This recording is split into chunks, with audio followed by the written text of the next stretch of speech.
to do a heart check and to say, if we have finances available to us, where is our heart in all of this? And are we wanting to glorify Christ in what we've been given to steward over, whatever that amount is, and whatever we can do? And where is our heart in giving?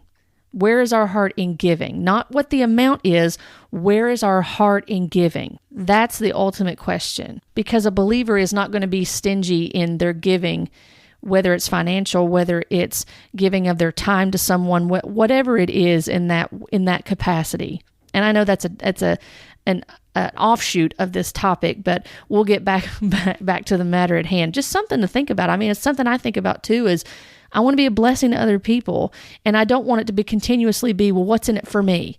What's in it for me? Because I had that mentality before of also wanting to be a blessing to people, but when I gave, it was like, oh, I expect that I'm just going to have a full bank account, and I'm going to have all the things that I want, and I'm going to have this and this and this.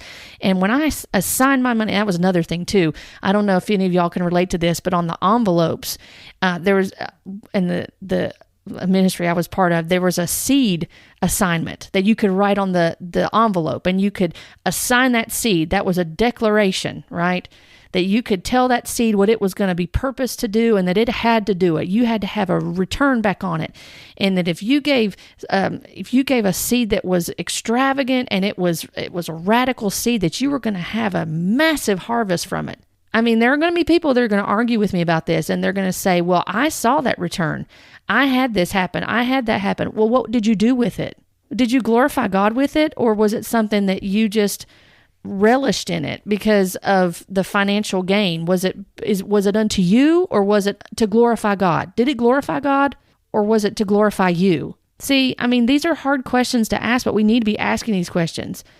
And there were abusive things about giving that I believed, and I don't believe those things anymore. Now, I do believe in giving, and we'll get to that. And I'm sorry for the rabbit trail, but sometimes I think it's good for us to think about these things and to get the perspective on them, because we can, especially in the Western mindset, we can have a very warped understanding of what blessing really is and what prosperity really is.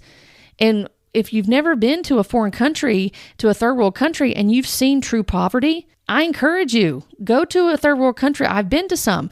Go to a third world country and see what poverty looks like, but spiritual prosperity really looks like. See what joy looks like in the midst of material poverty. That really will give you some perspective on what prosperity really is, as far as a spiritual understanding of it in accordance with the Word of God and the relationship with Christ. All right, enough of that soapbox.